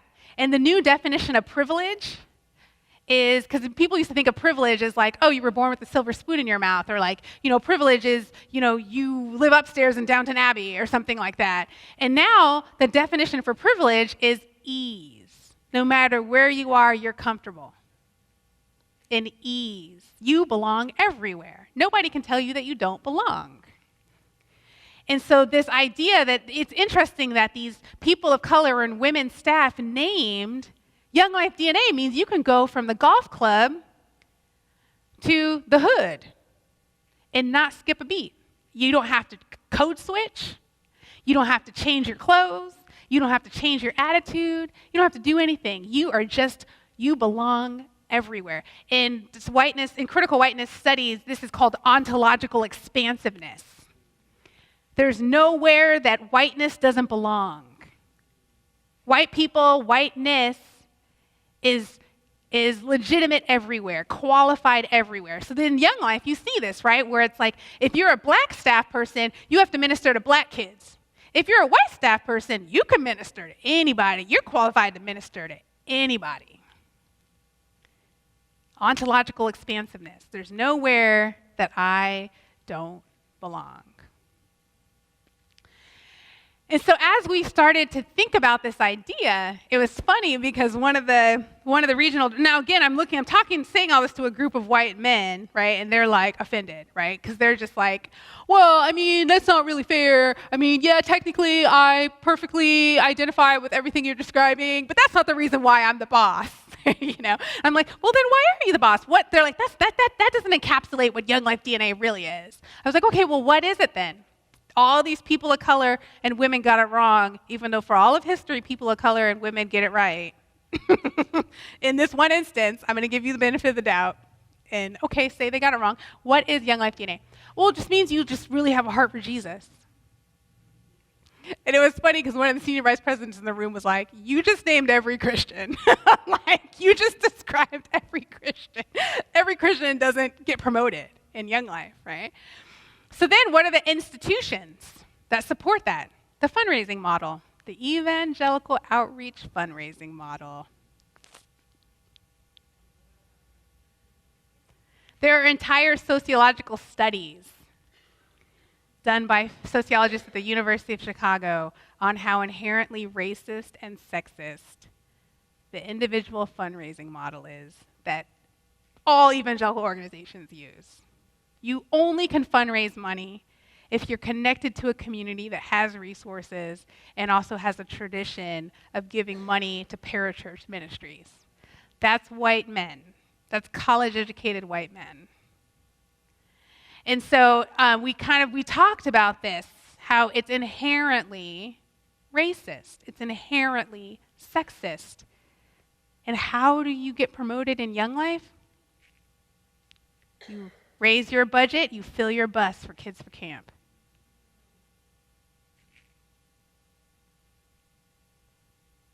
How does this shape the interactions? The people who are more, not just extroverted, but asserted, right? The people who have that ontological expansiveness. The people who believe that they can walk into any situation and ask for money and assert themselves. They're the ones who are valued. That's considered leadership in the organization. That's considered management material. That's considered potential. And then who are the eyes that thrive? There's no surprise that they have a hard time retaining people of color and female staff. I was talking to one of the regional directors, actually in California. He might be in charge of your region. Anyways, and he was just, and I was talking to him about gender issues in the mission, and I just said, what are some of the ways in which Young Life makes it really hard for women to stay on staff? And he's like, I don't really know. He's like, it's just weird. It's like women have their second kid and then they just want to quit. That was his thought on it. I was like, yeah, there's something about women. It's like a character defect that like once they have their second kid, they're just like breastfeeding is more important than Jesus. And then they just don't care. And he's like, well, when you put it that way, it sounds kind of ridiculous. I'm like, it is ridiculous. Like what you just said is ridiculous. But then it's like, well, why is it that only certain people thrive?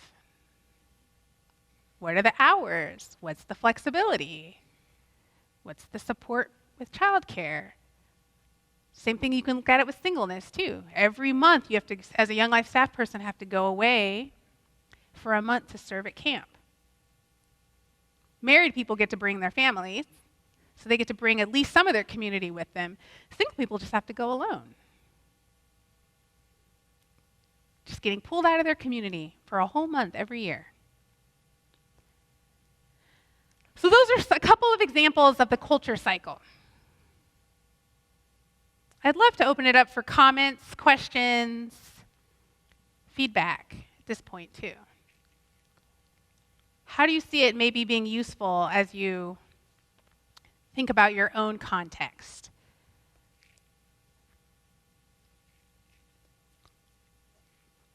Yeah, go for it.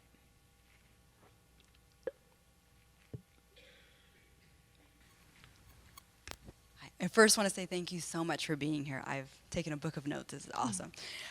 So I am an adjunct professor here. I teach cultural intelligence. And then at my church, we're actually starting a conversation group where we tackle these issues in a biblical way. But still, things like this, the cultural cycle and getting folks to understand that this exists, how do we do that well in it from a biblical standpoint? Because in a biblical standpoint, the first words I use are, let's get ready to be uncomfortable, because if you're not, then you're not growing. And so if we do that, I want to challenge them at things like this, but I'm not trying to push people away either. So have you found in the Christian context ways to help push people along their journey successfully? Sure, yeah. I think so there's both hands. So tonight I'm actually going to introduce a hermeneutic for interpreting scripture that I think invites people into thinking about the way of Jesus a little differently than what we've been used to. I call it, my kenotic hermeneutic. So kind of like looking at Jesus through the lens of kenosis. So that I think that helps. I think one thing that's helpful for me is identifying where they're at in their stage of development. And thinking about, gosh, what are people experiencing at this stage? What are the fears? So I think that's one thing. But I think I'll say two approaches that I've learned. One is I spend more time praying than I do preparing. And I spend a lot of time preparing. But I learned this, I read a book about the Ohlone Indians, which are actually they were a tribelet in the Bay Area before they were wiped out. But they weren't a nation in the way that we think of many indigenous native communities and cultures. And so they actually integrated spirituality and industrial work in a way that I think is really thoughtful and useful for reconciliation work. So much so that they did an average of 19 hours a week of industrial work, even though they were busy doing things, but it was all community and spiritual formation. So like the men who were the hunters would spend 5 hours in the sweat lodge praying, and then they'd go hunt for 5 hours. And so I kind of have adopted that model with this work, where it's like, yes, like try to analyze where they're at, try to think about the tools and resources that are just going to get them to the next. And so like if someone's like really baby, I can totally recommend lightweight stuff. But then if someone's further along, there are other things that I would recommend for them that are like not for the faint of heart. But I think really this is like an issue this is like definitely a battle. It's a spiritual battle, yeah. And white supremacy is resilient. It morphs. It finds ways to survive. It looks different. It takes on disguises. It takes on Christian theology. It's unbelievable. It's unbelievable. And so this is not something that is going to be handled just in the physical, intellectual realm. That said, I go into a situation, I'm prepared, I pray, I do a special prayerful meditation where I imagine every person in that room. And I'll do this for days. I'll do this for months before a class starts, and then I'll do it every day, even sometimes multiple times a day. Good morning to each person. So it just kind of takes hours. The image of God in me greets the image of God in you. I surrender your own soul to God. It's not mine to control. And I'll do that for all my students, and oftentimes even the more difficult students, when they're asking questions, before I even respond, I say the same thing. The image of God in me greets the image of God in you. Just to remind myself that this is so much bigger and we're connected even still. I say all that to then say, at the end of the day, I don't care if people don't join. I don't. I'm past that. At the end of the day, I want to present a winsome and truthful gospel to them. And if they are ready to respond, great. If not, next. Because this is an all hands on deck situation. It's in their best interest to get involved, but we don't need them. We have the Spirit. And then I think what happens is we often privilege and prioritize a certain type of person, like, oh, if we just get this person involved, then we can really be movers and shakers. And it's like, no. I've read so much Palestinian theology recently. It's like my lullaby. I read it before I go to bed. And they are all about mustard seed theology. It's the least of these who are going to lead the revolution. And so I want everyone on board because it's good for their soul to be on board. But if you're not ready to come on the terms of the cross, because I think what often happens is we're so like wishy-washy in how we invite people in, that we invite them in and they're centered and they're comfortable and they expect to be coddled. And it's like, actually, what's best for you is to have some truth, because your salvation's on the line here. Your humanity's on the line here. So it's both and, like so many things, right? I think we have time for some more questions or comments.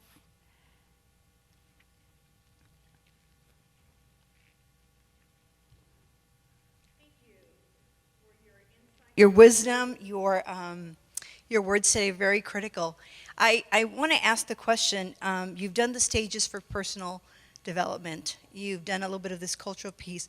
What about institutions? Yeah. Is there any stages that you've developed around that? Yeah, so you can actually apply the culture cycle to institutions and in cultures within an institution, and I've done a lot of that work. There's a good handout that I can send you if you email me that looks at, it's essentially the racial identity development, but for institutions. And actually it was developed for Christian institutions of higher ed. So that's a great thing. It's similar. But it kind of just, one of the things I like about it is that it identifies the Bible verse that they always quote at that stage. At each of the stages. It's great. It's very revealing. Yeah. Dr. Cleveland, I think we got about a chance for one more, and I want to steal it. Is that okay? Do we have time for two more? So you and one other person? Can you be the second? Wait, who's? Actually, I just wanted you to set up tonight's talk. That was my question, what you're going to talk about tonight. Let's, you had your hand up for a little while, so why don't you go ahead, and then I'll answer yours if you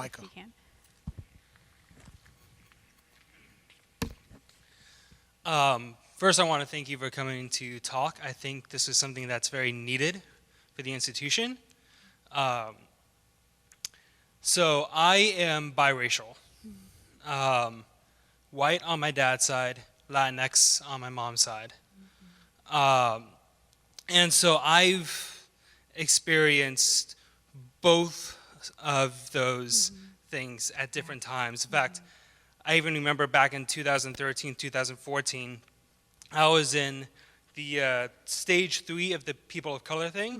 Immersion, and stage 2 of the white simultaneously. Which led to some interesting self-discussions. But I'm just wondering, so for people that are multiracial, are there resources to speak to that racial formation for people like me? No, the short answer is no. However, there aren't any developmental psychology models yet, but I can recommend some theological resources. Brian Bantam's work might be of interest to you. Bantum, he's at Seattle Pacific University. Some of his talks and blog posts, and he has a couple books out now, I think. The first one is specifically on, I think it's called The Mulatto Christ, and he talks about Jesus's biracial everything, basically.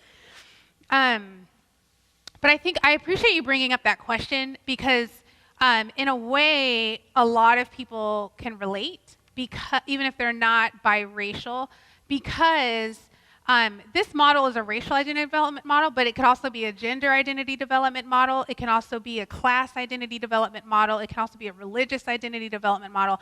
And all of us are at different places. So I can relate to being in immersion as a Black person, but then being at disintegration as a woman, right, at the same time. And you're just I hate everybody. And it's why isn't Jesus female? And asking all these questions. And so I think all of us have to live with that multidimensionality, and I think it's supposed to be messy, right? Which is why the model's not really linear. It's supposed to be lots of feelings and thoughts, and like I was talking about this morning, all we can do is say, I see you there. I'm not trying to fix it, but I am trying to hold it in a larger container of who God is and in this broader community. But it's always going to be way more complex because nobody is just white or just a person of color. Nobody's just male or just female. We have all of these, and we have to wrestle with feeling marginalized in one space and feeling privileged in another space. So the messiness is good, but yeah, check out Bantam too. Yeah. Thank you for that question. It's a great one. Yeah, okay. You're a woman of color.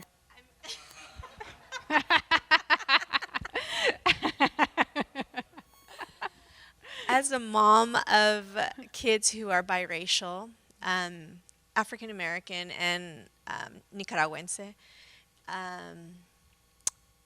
It's hard for me not to go back to the immersion stage. We moved here from LA, Orange County area, about 3 years ago. So we've had our moments. We've had cops called on us the first year we were here for no reason. And just recently, my daughter was told by a group of Caucasian gals that she was playing with that she couldn't go in, that she couldn't be a part of their group because she wasn't white and her skin was the wrong color. And she looked at them like, you must be crazy because my skin is not the wrong color, you know. And she had the foresight, because we have lots of talks at home, because my husband's like, my kids need to know what it means to be an African American male, an African American female, and it's on us to teach them that. And so those moments, I go to that immersion feeling, and I don't want to put that on them, but I feel like it comes out. And so I don't know how to process that. Like, what would you say in those moments so that I don't go there and take them with me? Because far be it for me to have them, I want them on their own journey. And it's a beautiful thing, but I feel like sometimes it's hard to control that. Yeah. I think to stop and grieve, to just stop and grieve that this is the reality that you can't control. I mean, that's one of the aspects of not having white privilege, is you can't control how people are going to treat your kids. And I had a similar experience. I saved and saved and saved and saved and saved and saved and saved and moved into I bought a house and moved into a neighborhood. And within a couple months of moving into that neighborhood, I was asked to host the Office of Black Church Studies back to school event. This was last year. And so I had about 60 black students, faculty, and staff from Duke Divinity School at my house for dinner. And my neighbors called the cops because we were all having dinner with no music and no alcohol. And so even when the cops came, they were like, food looks good, you know what I mean? But it was terrible. And a bunch of my students are from the South and have been incredibly traumatized by their experiences with the police, and it just changed the whole mood. Thankfully, we're the Office of Black Church Studies, so we were able to turn it into a nice prayer meeting. But I remember just seething. And then I would go running in my neighborhood and just be mad, be like, who was it? You know what I mean? Just running, mad, investigating, judging, you know. And then I realized that my anger was really just covering grief. Because I was reaching this realization that, you know, we live in a world where it doesn't matter how much you save. It doesn't matter how hard you work. It doesn't matter what neighborhood you move into. You still don't belong if you're a black woman. And that hurt. And I can't control that, right? And it's like you're coming to a similar realization where it's like we move our family, we protect, we do what we can, but at the end of the day, I can't fix this. And I think just naming that and grieving it and having a lot of self-compassion that maybe your process will spill onto them, and that's fine. They'll go to therapy, and they have the Holy Spirit. God's big enough. You don't have to be hard on yourself. You don't have to be a perfect mom. You're parenting in an impossible situation. Just, I would say, be really kind to yourself and be with your grief. And then do the best you can. There's no right answer, you know. But it's nice for me to notice, especially the anger, you know, to just be like, I'm angry because this is a secondary emotion. There's something else going on. I'm actually just really sad. Yeah. Last comment, question? Set us up for tonight. What should we expect? What can we... Yeah, I'm going to share, we're going to talk a little bit more about some of the social psychological research I've done, and then I'm also going to share a hermeneutic for thinking about the way Jesus interacted in terms of and how we apply that to thinking about power and privilege in the spaces that we're in. It should be lively, so I'm excited to see you all. Is that again? That was powerful, and thank you. Ladies and gentlemen, let's praise God for our sister, Dr. Cleveland. Thank you so much. Please, before you leave, we want to pray over her, but thank you for coming to the Believers Church series. We're glad that you are here and you participated. So would you bow with me for a word of prayer as we pray over God's servant? Father, thank you so much today for sending your daughter, for blessing her with the tremendous gifts and the insight and the intellectual capacity, the wisdom you have endowed upon her. Lord, would you continue to do great things in her life, in her work, as she writes, as she thinks, as she speaks. Go before her, above her, behind her, beneath her, within her. Use her, Lord, to help your church. And we'll greatly give you the praise for it. Thank you for these pastors, professors, theologians, practitioners that have come to learn and study today. Our hearts and our minds belong to you. Do the work in us. In the name of Jesus we pray. Amen.